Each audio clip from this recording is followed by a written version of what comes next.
Assalamu alaikum warahmatullahi wabarakatuh. Mpenzi mtazamaji, natumai mzima buheri wa afya. Jina langu ni Haifa Muhammad na karibu katika kipindacho Pewa Asubuhi ndani ya kitengo Jukwaa la Wanawake. Alhamdulillah, ni furaha tena kuwa na ustadha ndani ya studio zetu za Mahdi TV akizidi kujuza mengi kuhusiana na masuala ya wanawake, na insha Allah katika mada yetu ya leo tunataka kufahamu mwanamke na kusimamia haki bila uoga. Huenda wewe kama mwanamke umeona kosa mahali, umeona kuna mahali panafaa kurekebishwa, lakini ukaona kwamba wewe kwa sababu ni mwanamke, kwa sababu kuna hii kasumba inayoendelea kwamba mwanamke hafai kuongea, mwanamke hafai kutoa sauti yake kuelezea haki, lakini naamini ustadha atatupa pia mfano wa wanawake ambao waliweza kusimamia haki na hawakuweza kunyamaza, kwa sababu haki ni muhimu sana kuweza kusimamia. Hata kama wewe ni mwanamke, kutetea haki ni jukumu lako, na insha Allah tukirudi kwa ustadha tuweza kufahamu mengi na mengi zaidi. Assalamu alaikum warahmatullahi wabarakatuh. Wa alaikum assalam warahmatullahi ta'ala wabarakatuh. Karibu sana ustadha. Asante sana, nashukuru sana kwa kunikaribisha tena kwa mara nyingine katika studio zetu za Mahdi TV. Bismillahirrahmanirrahim. Ambaye ni kwa ajili inshallah ya kuelimisha watu. Si kama tukiwa hapa labda tuko na elimu nyingi sana, hapana. Ni kile kidogo ambacho Mwenyezi Mungu ametujalia na tunapeana. Haswa. So a'udhu billahi minash shaitani la'inir rajim. Bismillahir rahmanir rahim. Rabbi shrah li sadri wa yassir li amri wahlul 'uqdatan min lisani yafqahu qawli. Ama baada ya kumshukuru Mwenyezi Mungu Subhanahu wa Ta'ala na kutaka rehema zimshukie kipenzi chetu mtume wetu Muhammadin sallallahu alayhi wa alihi wasallam, assalamu alaykum wa rahmatullahi ta'ala wa barakatuh. Wa alaykum assalam wa rahmatullahi ta'ala wa barakatuh. Naam, so moja kwa moja tuingie katika mada yetu kwamba mwanamke ni msimamizi, yani ni msimamizi, anaweza kusimamia haki bila ya uoga. Ni kweli kuna kasumba nyingi ambazo watu tunaziongea huko kwamba mwanamke sauti yake kwanza ni uchi. Mwanamke hawezi kuongea mbele za wanaume. Mwanamke, yani ukionekana wewe kama mwanamke ishoti unaongea na kukemea mbele ya watu, unaonekana kama mwanamke ukakosa adabu. Yani unaonekana mwanamke una haya, una haibu. Lakini tunakosa kufahamu kitu kimoja. Na kitu ambacho huwa tunakosa kukifahamu ni hiki cha kwamba usimamiaji wa haki. Siko kwa mimi ni mwanamke ama sisi ni wanawake basi ndo tutakuwa yani hatuwezi kusimamia haki, hapana. Tukisema hivyo kwamba ina maana kwamba tutakuwa tunakubali kudhulumiwa. Kweli. Tutakuwa tunakubali dhulma na kudhulumiwa. Kwa sababu wengi wao watakuwa wanatuchukulia kwamba mwanamke huyu hawezi kuongea wala kusema kufanya chochote. Basi ina maana kwamba kuna dhulma nyingi zitapatikana huko nje. Kuna uoneaji wingi sana ambao utapatikana huko nje wa kumwonea mwanamke kwa sababu ya kujua kwamba huyu hawezi kuongea wala hawezi kujitetea. So mwanamke ana uwezo wa kuongea na kujitetea na kuweza pia kusimamia chochote kile kwa haki, ili mradi tu hatopetuka mipaka ya Mwenyezi Mungu Subhanahu wa Ta'ala. So mwanamke Mwenyezi Mungu Subhanahu wa Ta'ala katika Qur'an alivyosema katika hii sura ya 4 ambayo ni Suratul Nisa aya ya 133. Mwenyezi Mungu Subhanahu wa Ta'ala alivyosema baada a'udhu billahi minash shaitani la'inir rajim, bismillahir rahmanir rahim, ya ayyuhalladhina amanu kunu qawwamina bil qisti. Mwenyezi Mungu katika aya hii alivyosema kunu qawwamina bil qisti, yani hakutenga, yani katika usimamiaji hakuweka kwamba ni wanaume tu pekee yake ndio watakaokuwa na wasimamizi. Bali katika kusimamia haki hata mwanamke pia ana uwezo wa kusimamia. Bora tu alinde mipaka na hukumu na sheria za Mwenyezi Mungu Subhanahu wa Ta'ala. Mwenyezi Mungu alivyosema katika tafsiri aya hii tumeambiwa kwamba enyi mlioamini simameni imara kwa ajili ya haki. Kwa hiyo tulivyoambiwa ya ayyuhalladhina amanu, enyi mlioamini, yani hapa Mwenyezi Mungu hakutenganisha kwamba ni wanaume wala mwanamke. Yani hapa ni wote. Kwa sababu aliyeamini si mwanaume peke yake. Mpaka mwanamke. Hata mwanamke pia vile vile ameamini. Ndio. Mwanamke amemwamini Mwenyezi Mungu, ameamini mitume, kitabu hiki cha Qur'an na vitabu vingine vile ambavyo tumepatiwa katika hukumu na sheria za dini. Na kila kitu kile ambacho kiko katika sheria ya kuamini, mwanamke kama Muislamu naye pia ameamini. Kwa hiyo aya hii inatulenga sote, wanaume na wanawake. Kwa hiyo katika ule usimamizi wa imara kwa ajili ya haki ni hata mwanamke pia. Kwa hiyo ina maana kwamba mwanamke atakapoona mahali kunaenda kinyume na haki vile inavyotakikana, ana uwezo wa kukemea na kulikataza jambo hilo kwa mujibu wa hukumu na sheria za dini, tena kwa ajili ya Allah, na tutakuwa kuwa ni mashahidi. Ndio hapo utakuta sisi tunafanya kwa ajili ya watu. Unashikwa na uoga kwa ajili unaogopa kwamba mtu ataniongelea vibaya, huyu atanisema vibaya, huyu mwanamume atanionaje mimi nikisema hivi. Lakini kadri unavyozidi kunyamaza inakuwa vigumu sana. Ni kweli. Kwa sababu mwanamke hujaumbwa kwamba hunyamaza sana. Ndio utakuta wanakuambia kwamba sauti ya mwanamke kusikika ni aura, lakini ile sauti ameitumia vipi? Kabisa. Kuna sauti ambazo ndio mwanamke hafai kuzitumia. Naam. Na kuna sauti yake ya kawaida ya kawaida. Kama hii ya kawaida anayoongelea nao ndio yenye anapigania haki. Naam. Nayo. Usikae kunyanyaswa, ni kama umekaa kwa nyumba, mwanamume anakupiga, alafu wewe bado umenyamaza. Ukisema kwamba ni mume wangu. Utakuja kukuta maiti hapo umenyoka. Mambo utakuja kukuta meno yameng'olewa yote, na ndio umbege kibugoyo. Mtume alisema kama kuna kiungo muhimu kwa mwanamke ni uso wake. Hayo atakaukae mpaka upigwe mafuta ya taa ama mafuta ya nini ya kukaanga mahamri. Sura ndio ishaanza kutoka. Hapo utakuwa umejidhulumu. Sana umejidhulumu. Na baada ya hapo atakaye kutaka tena nani? Hakuna. Na unajua wanaume wengine wanafanya hivyo kusudi. Akijua kwamba mimi namfanya hivi ndio ili akose wa kumchukua. Kwa sababu reception yote nimeshaimaliza. Hasara. Na ataonekana wapi tena? Hakuna. Kwa hiyo tusinyamaze. Tusimamie haki. Tusimamie haki ndani na nje pia vile vile. Kwa sababu haki hii si kwamba eti nje ukiona watu wamedhulumiwa unanyamaze. Kama vile dada yetu Haifa pale alivyosema kwamba sauti utaitumia vile utakavyoitumia wewe mwenyewe, ndio utaonekana kwamba imetumika kwamba hapa ni aura ama imetumika kwamba alikuwa anatetea haki.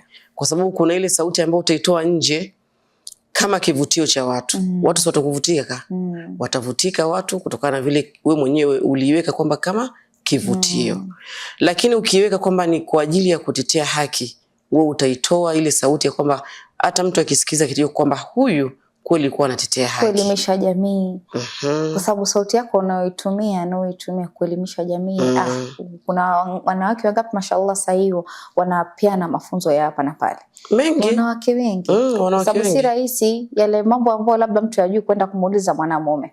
Utakuta anataka ule mwanamke mwenzeze kumuelezea. Na sio wanawake wote wako na ile kwamba mimi nitakuja nataka una ustadha fulani nikaulizia, ataona ile haya atakwenda kuulizia.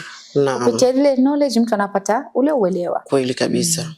Kwa hiyo hata nje pia mwanamke pia anaweza kutetea haki. Ukiona kitu kimekwenda sivyo, mtu anaonewa, uko na haki ya mwanamke kusimama na kuweza kumtetea mwenzako ili ile dhuluma iweze kuondoka. Na pia vile vile ndani za nyumba zetu pia vile tunabidi tunatakikana tujitetee. Kwa sababu wewe mwenyewe usipojitetea nani atakutetea? Hakuna. Ndio pale unaambia kwamba jipende mwenyewe. Kama usipojipenda mwenyewe wewe Haifa kama Haifa, nani atakupenda? Mapenzi yanaanza na wewe binafsi. Naam. Mpaka uje umpende mtu ni kwamba umejipenda wewe mwenyewe. Sasa wewe utampendaje mtu kama wewe mwenyewe hujipendi? Sasa wewe ukitaka mtu akudhulumu, sasa atakudhulumu tu. Atakudhulumu. Kwa hiyo ni wewe mwenyewe anza kujitetea kwanza. Jitetee ndio ili pia utaweza kuwatetea wengine. Kwa hiyo usikubali dhuluma ndani ya nyumba. Ikiwa kuna ambaye atakayeamua kukunyanyasa na kukudhulumu, uko na haki ya kuongea, wala wewe sauti yako si kusema kwamba eti ni uchi utakapokuwa umejitetea huko nje ama kutetea mtu mwingine. Ndio sahihi. Tunaambiwa katika ufafanuzi hii aya haikuchagua jinsia kama tulivyotangulia kusema mwanzo kwamba utetezi ama kusimamia haki ni kwa mume na kwa mwanamke pia vile vile. Yani pia tunaambiwa kwamba mwanamke pia ana wajibu wa kusema. Yani kusema nini? Kusema kilichokuwa kitu cha haki. Ukiona kitu hapa watu waongei vizuri, uko na haki ya kusema kwamba jamani hapa mnapoongea mimi sioni kama mko sawa. Uko na right na uko pia na nguvu ya kusema kwa ajili ya kurekebishana. Nakwambia bora uongee ikutoke kuliko unyamazie. Sasa unajua kabisa message yako imepatikana. Ule ujumbe wako ambao ulikuwa nao, watu wameweza kuupata na kuuelewa. Kabisa. Kuliko kusema unakaa nayo, unajua kabisa hichi wanachofanya hakifai. Lakini wewe uko kimya kwa sababu wewe ni mwanamke. Unajua wanaonekana kama wanaume ndio decision makers. Lakini wewe kile utakachosema huwezi jua kitambulisha afikirie mara mbili kuhusiana na kile kitu. Ni kweli, ni kweli. Kwa hiyo tusinyamaze sisi kama wanawake. Tutakapokuwa tunaongea, tutakapokuwa tunasema na kuweza kujitetea, tutaweza kuzipinga hizi dhuluma ambazo zinapatikana huko nje, dhuluma ambazo zinapatikana ndani ya majumba, ikiwa ni nyumba. Yaani kwanza hii hususan unakuta kwa wanawake ambao tumeolewa. Unakuta yani wanawake wengi sana tunadhulumiwa. Na hii yote ni kwa sababu ile kutokujua hizo haki zetu. Kwa hiyo kwanza sisi wanawake tunatakiwa tujue kwanza haki zetu, alafu ndio tutaweza kusimamia yani kujitetea sisi, kuepukana na zile dhuluma ambazo zinazotokea katika majumba. Kwa hiyo tuna haki ya kusimamia haki zetu sisi wanawake bila ya kuwa na uoga wowote. Kwa hiyo kupinga dhuluma, pia mwanamke ana uwezo kupinga dhuluma. Atakapoona anadhulumiwa, lazima vile vile atafanyaje? Anaweza kujitetea na kuipinga hiyo dhuluma. Na pia vile kusema kwa uadilifu.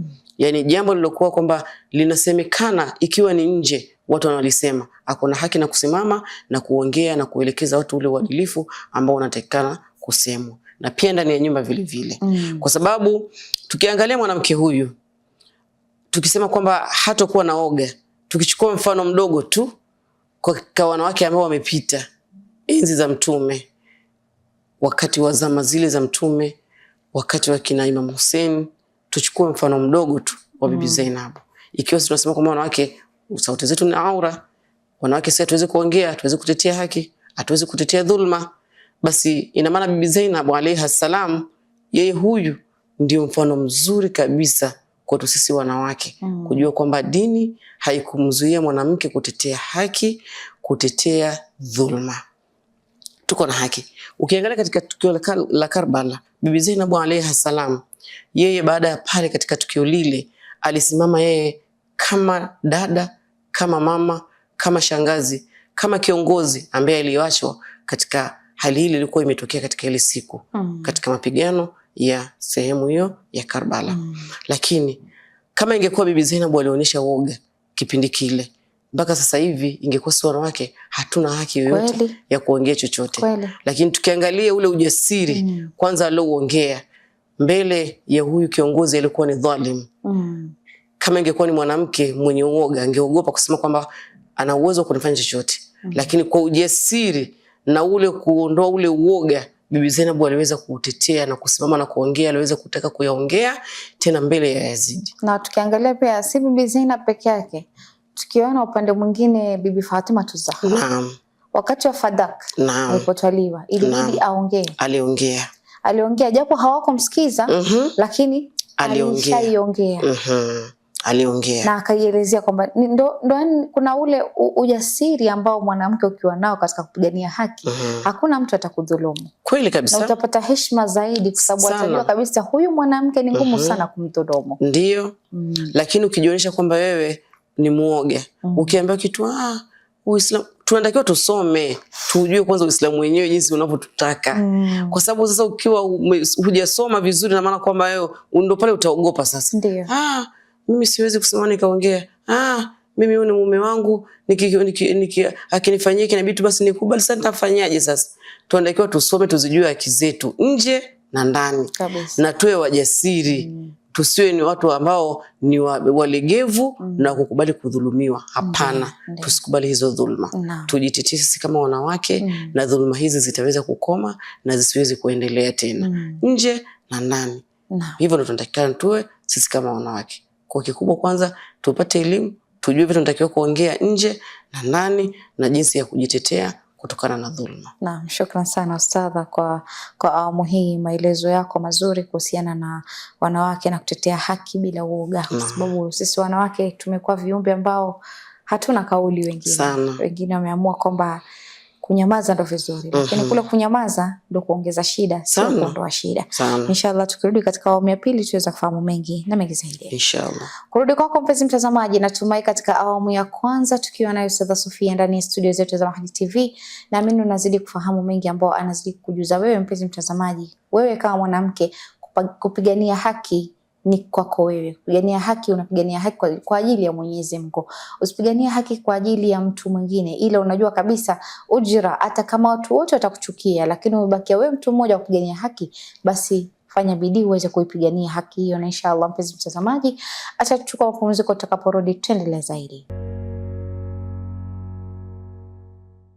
Assalamu alaikum warahmatullahi wabarakatuh. Mpenzi mtazamaji, karibu tena katika awamu ya pili ya kipindi kipendacho Pewa Asubuhi ndani ya kitengo Jukwaa la Wanawake. Alhamdulillah, tunazidi kufaidika naye Ustadha Sofia ambaye anazidi kujuza mengi kuhusiana na ile swala la mwanamke na kupigania haki bila uoga. Sisi kama wanawake ni muda ambao umefika kujisimamia, kutetea haki ya hapa na pale. Haimaanishi tu ya kwako nyumbani, lakini hata ya haki ya mtu yote aliyodhulumiwa. Kama tunavyoona vita ambavyo vimekuwa vikiendelea ima baina ya Iran na Israel, ama kote wanawake wamekuwa wakitoka, hata wale watoto wadogo wamekuwa wakitoka kuweza kuea ama kusema kuongeza sauti yao ili kuweza kupigania haki ili iweze kupatikana. Mpenzi mtazamaji, tukirudi kwa Ustadha tuweza kufahamu mengi na mengi zaidi. Karibu tena Ustadha. Naam, shukran sana. Bila kupoteza muda tuendelee na mada yetu. Kwa mwanamke ana haki ya kutetea haki bila ya kuwa na uoga wowote. Kwa hiyo tukirudi kama tulivyosema kwamba Bibi Zainab alikuwa ni mfano. Laiti kama ingekuwa Bibi Zainab hakutoa ile sauti yake, mpaka sasa hivi tungesema kwamba Waislamu sisi hatutakani kuongea chochote mbele ya yoyote. Lakini tukichukua ile mfano Bibi Zainab tunakuta tuko na nguvu. Tuko na nguvu na tuko na ushujaa kupitia kwa shujaa huyu Bibi Zainab alayha salam. Na pia vile vile kwa Bibi Fatima, wote hawakunyamaza, kila mmoja aliweza kujitetea. Na hili ndio tunaliona pia katika jamii zetu za sasa hivi. Baadhi ya wanawake kweli wamejitokeza katika kuongea na kuitetea haki.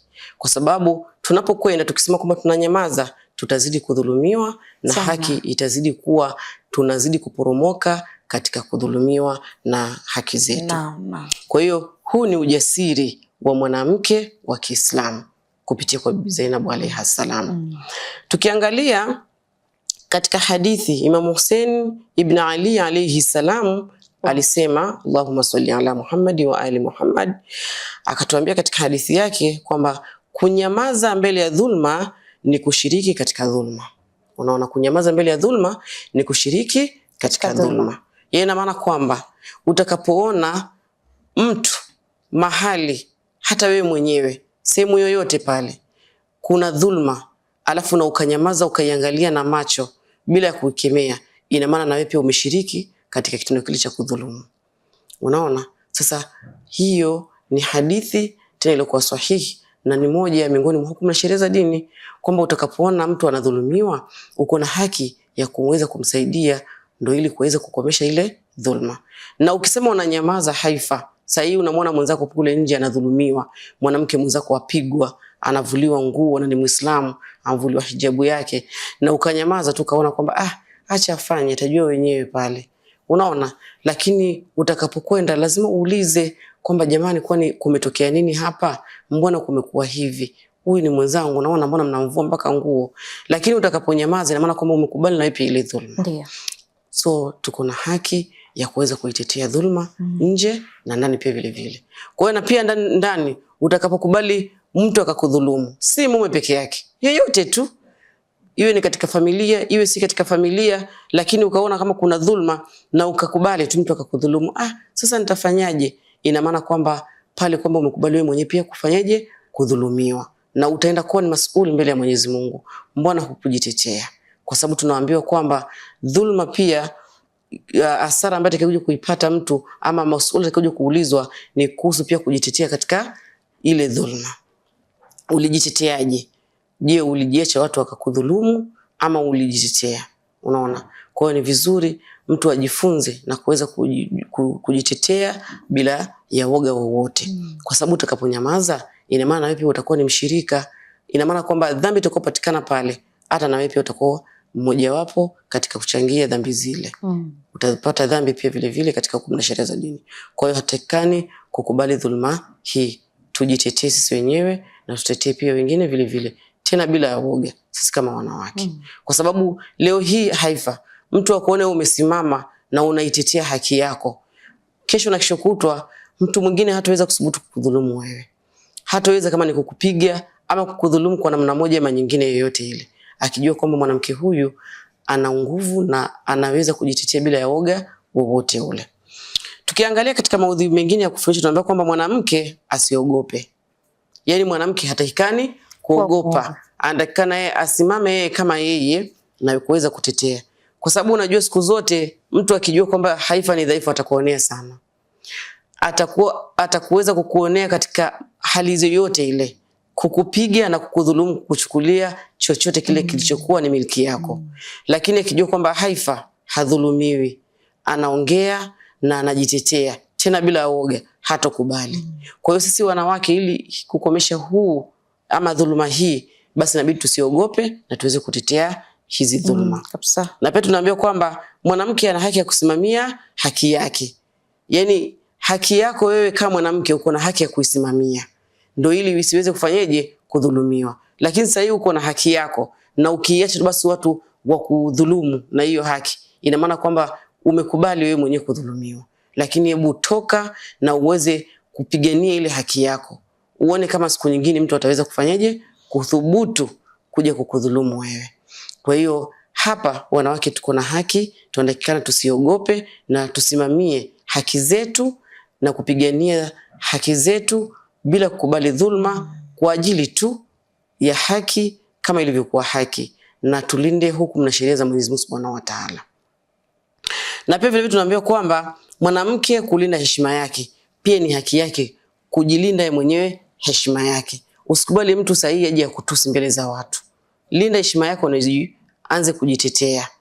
Na kutukanwa mbele za watu, mtu yote kuamua kukuvua ule utu wako na heshima yako, ina maana kwamba pale utakapokubali, ina maana kila mmoja utakuwa umempatia nafasi ya kuweza kukufanyia mambo kama hayo, kukuvunjia heshima na kuweza kukufanyia chochote kinachokufanya. Lakini ukisimama ukiona kwamba mimi sikubali kufanywa hiki, heshima yangu lazima niitunze, basi wewe mwanamke utaitunza heshima yako kama vile inavyotakikana kuitunza. Ndio ili kesho na kesho kutwa watu wakikuangalia watakuangalia kwa jicho lingine tena tofauti. Lakini ukisema kwamba wewe unaogopa, mtu amenitukana, usimrudishie matusi, lakini tumia hekima ya kuweza kujitetea wewe kama mwanamke kwa ajili ya kuitunza ile heshima yako na kuweza kukomesha ile dhuluma ambayo mtu anaweza kukutaka kufanyaje kukudhulumu. Na vile vile kusema ukweli hata katika mazingira magumu, kama vile Bibi Zainab alayha salam. Mazingira magumu alikuwa nayo mbele ya Yazidi, ambaye ingekuwa na uwezo wote wa kumfanyia chochote kile angetaka kufanya, lakini aliamua kuongea tena mbele za watu, katika masoko, barabarani, mbele ya huyu mtu alikuwa ni dhalimu ambaye ingeweza kumfanyia ubaya wote, lakini akaweza kufanyaje kujitetea. Kwa hiyo mazingira yoyote yale, haijalishi utakuwa uko wapi, ikiwa kuna dhulma, tetea mwanamke tena bila ya kuwa na woga wowote ule. Kwa sababu utakapojionyesha wewe ni mwanamke ambaye ulikuwa ni imara, ambao unaweza kuitetea haki, watu watakuja kuangalia kwa mtazamo mwingine tofauti. Hata ikiwa katika mkusanyiko wa watu, wakijua fulani yupo, basi watakuwa wanaogopa kijua kwamba fulani yupo, na hapa hatuwezi kuwafanyia dhulma yoyote wanawake, kwa sababu kuna mwanamke mwenzao ambaye yuko na nguvu, na huyu ndo atakayekuwa amewajaza ushujaa na hawatakubali kuchezewa. Kwa hiyo mwanamke tunatakiwa kwamba tutetee haki zetu, tutetee ukweli, tutetee heshima zetu, tusiogope tena katika mazingira yeyote pale, haijalishi ni wapi. Tunatakiwa tujitetee na ili uweze kuondoa hizi dhulma na kuondoa huu woga ambao watu tunakuwa nao huko nje, kwamba sauti mwanamke ni uchi, mwanamke atakana kuongea. Wewe mwenyewe inategemea kama utakaa uanze kuongea nyimbo huko za kuvutia watu, sasa hapo ndio itakuwa kuna ubaya. Umeongea ama umefanya kitendo ambacho cha kuonyesha kwamba kimekwenda huku mbali na hukumu na sheria za Mwenyezi Mungu. Lakini ikiwa unaongea kwa sauti yako ya kawaida, muonekano wako wa kawaida, umejistiri vizuri, basi na maana kwamba pale itakuwa haujaenda nje na hukumu na sheria za Mwenyezi Mungu. Utakuwa umekwenda vile Mwenyezi Mungu tunataka. Na mwisho kabisa ujumbe tunaambiwa kwamba mwanamke si dhaifu. Mwanamke si dhaifu, bali mwanamke ni nguzo katika haki na katika jamii. Mwanamke ni nguzo. Nguzo hii tutakapoiweka kwamba ni madhubuti, ina maana kwamba familia hazitatetereka. Nguzo hii tutakapoiweka kuwa ni madhubuti, ina maana kwamba hakuna vile mtu utakubali aweze kukuchezea wewe pamoja na familia yako. Lakini wewe ukiwa ni nguzo ambayo inatingishika, hata familia yako pia vile vile itakuja kutingishika. Kwa sababu wewe ni mwanamke, ndio wewe ambaye utakuwa ni msimamizi mdogo katika familia. Lakini wewe ndio utakayekuwa kuwa una nguvu zaidi katika ile kuilea familia yako, ikiwa unaona kwamba inadhulumiwa na kuweza kuitetea katika haki, katika kila kitu, na kuweza kuilinda familia yako wewe kama mwanamke. Ndio ili wanawake wengine waweze kupata fundisho huko nje kupitia wewe. Kwa mwanamke si dhaifu, mwanamke ni nguzo na mwenye kuweza kutetea haki na katika jamii vile vile. Mashallah, mashallah, mashallah. Na inshallah ustadha, sijajua kwamba mwanamke vile tunavyosema kwamba mwanamke yeye ni kama nguzo na mwanamke katika kutetea haki. Labda ungependa kuambia nini wanawake ambao wao katika majumba yao kutetea haki wao inakuwa ngumu, haswa wanawake ambao wako kwenye ndoa? Utakuta akiwa anajaribu kuinua sauti ama ku raise voice yake, basi anakatizwa katikati. Anaambiwa wewe jukumu lako ni kunyamaza, wewe jukumu lako si kuongea. Unajua nini Haifa? Kwanza tunakana tujue kwamba Uislamu hauna, tuseme nini, zile mila. Uislamu hauna mila. Unajua jambo hili huwa linakuja kwa kulingana saa nyingine na mila. Unajua mila mara nyingi huwa zinagandamiza sana wanawake. Kwamba mwanamke hatakikani kuongea mbele ya mwanamume. Hatakikani kujitetea, yeye anyamaze tu, ni kiumbe ambaye ni dhaifu, ni mnyonge. Lakini Uislamu haujasema hivyo. Kweli. Yeye kama mwanamke ndani ya nyumba, haitakikani mwanamume yeye kwanza anatakana kujua kwamba yeye hatakikani kumdhulumu huyu. Kama mada tulikuwa tumeziongelea mwanzo. Anatakana ajue kwamba ile ni amana. Unaona? Na hizo mila tuziache. Unajua tutakapoacha mila tukaenda na hukumu na sheria za dini, hapo tutakuwa tumekwenda katika njia nzuri. Na kabisa inasemekana kwamba dini, mila ikienda tofauti na dini haifuatwi. Haifai. Unaona? Haifai. Lakini tukiwa tunakwenda na hukumu na sheria za dini, huyu mwanamke atakapoongea pale watu watanyamaza, wakijua kwamba kuna haki ya kusikizwa. Unaona? Pale dhuluma haitapatikana. Lakini tukisema tunaweka mambo ya mila Haifa zinagandamiza sana wanawake. Unakuta mwanamke yani anaonekana ni kiumbe ambacho yeye ni dhaifu kabisa, hana uwezo wote wa kuongea chochote. Yeye anatakana anyamaze, tukiwa akiongea anatakana anakemewa. Nyamaza, hauna haki ya kuongea mbele zetu sisi kama wanaume. Yani ndio ile kwamba ar-rijalu qawwamuna 'ala an-nisaa, wanaichukua kwa mabavu. Unaona? Nakumbuka siku moja wakati nilikuwa niko katika live ya TikTok.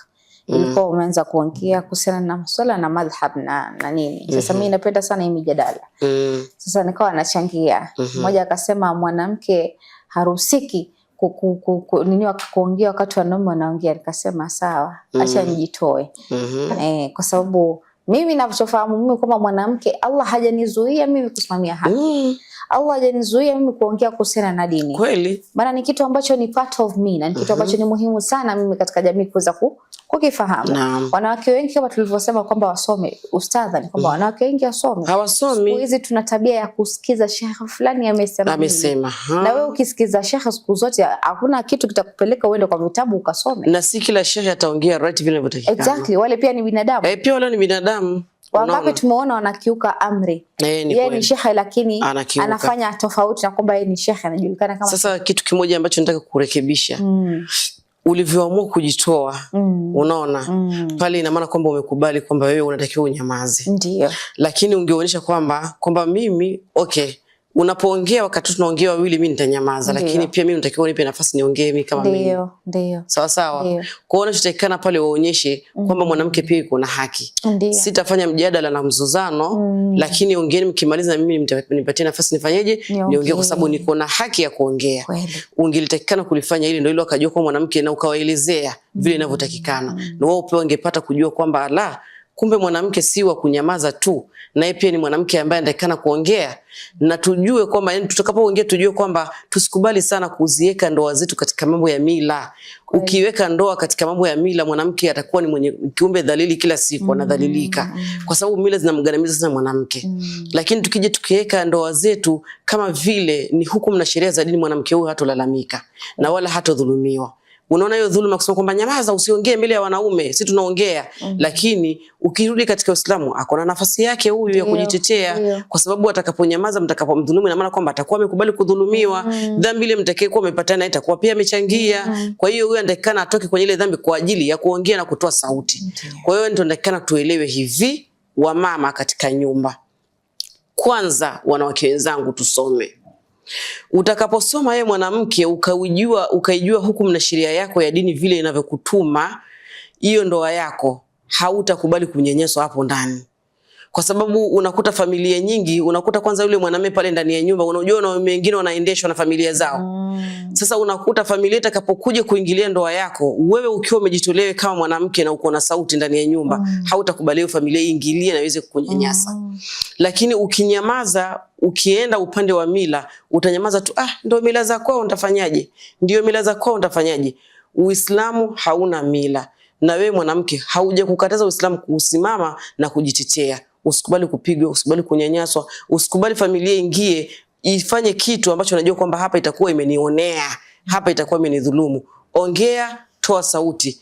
Hiyo utakapoitoa sauti yako, hata hiyo familia pia itakuheshimu. Lakini ukijiweka kwamba wewe ni dhaifu, unanyamaza tu, eti unaogopa kwa sababu ya mila, wewe waambie kabisa kwamba hii ndoa yetu haina mila. Kweli. Tunakwenda kwa mujibu wa hukumu na sheria za dini. Na mimi nitaongea tu kwa sababu sitakubali kudhulumiwa. Kwa hiyo ukiwa ni mwanamke ambaye ni imara, watu watakuogopa na wataikaa mbali kabisa na ndoa yako. Na yule mwanamume pia akikuona kwamba ni mwanamke ambaye hutaki mchezo, mtajengeana heshima pale ndani. Na hiyo ndoa itakuwa imara. Hata familia yako, hiyo familia ya mume ama familia nyingine yoyote katika hizo familia mbili, moja ikawa labda inataka kuingilia hapo kwa ajili ya mambo ya mila, zitaogopa ikiwa wewe mwenyewe umesoma. Kwa wanawake kwanza tusome, ndio tusikubali kudhulumiwa ndani za nyumba zetu, kwa sababu mila zinagandamiza wanawake. Na Uislamu umemruhusu mwanamke kutetea. Kwa hiyo mwanamke usikubali kugandamizwa, iwe ni kwa mume ama ni katika familia ya mume, ama mwanamume kugandamizwa na familia ya mke vile vile, kwa sababu pia haya mambo yanatokea. Kwa hiyo tuziweke ndoa zetu katika mfumo wa dini. Tusiziweke ndoa zetu katika mfumo wa mila. Hii ndipo tutakapokubali either hiyo dhulma, tutakapokubali mila, ama tukubali kwenda katika mwelekeo wa dini unavyotaka, tutakapoweka ndoa yetu katika misingi ya Uislamu na dini vile inavyosema. Naam, shukrani sana Ustadha kwa maelezo yako, kwa mada hii nzuri, mada hii yenye faraja, mada hii yenye kukuza mwanamke katika jamii, na ni muhimu sana. Alhamdulillah, Allah azidi kukupa neema, kukupa nuru, uweze kutuelimisha zaidi. Shukrani sana. Kurudi kwako mpenzi mtazamaji, natumai katika awamu ya pili tukiwa naye Ustadha Sofia ndani ya studio zetu za Mahdi TV. Alhamdulillah, naamini unafaidika na unazidi kufaidika naye kupitia mada zetu ambazo ni nzuri zaidi za kuweza kuelimisha wewe, kuweza kufahamu haki yako kama mwanamke. Mwanamke ako na haki nyingi sana. Ni yeye mwenyewe sasa uamue kusoma, kwa sababu siku hizi wengi tumeamua tusisome. Na kutoamua kusoma ndo kunafanya hadi wa leo tunakuwa ni watu ambao hatujielewi akilini, hatujielewi tunataka nini, hatujielewi tunaelekea wapi. Inshallah mpenzi mtazamaji, kufikia hapo sina mengi ya kusema isipokuwa ni kukwambia maasalam.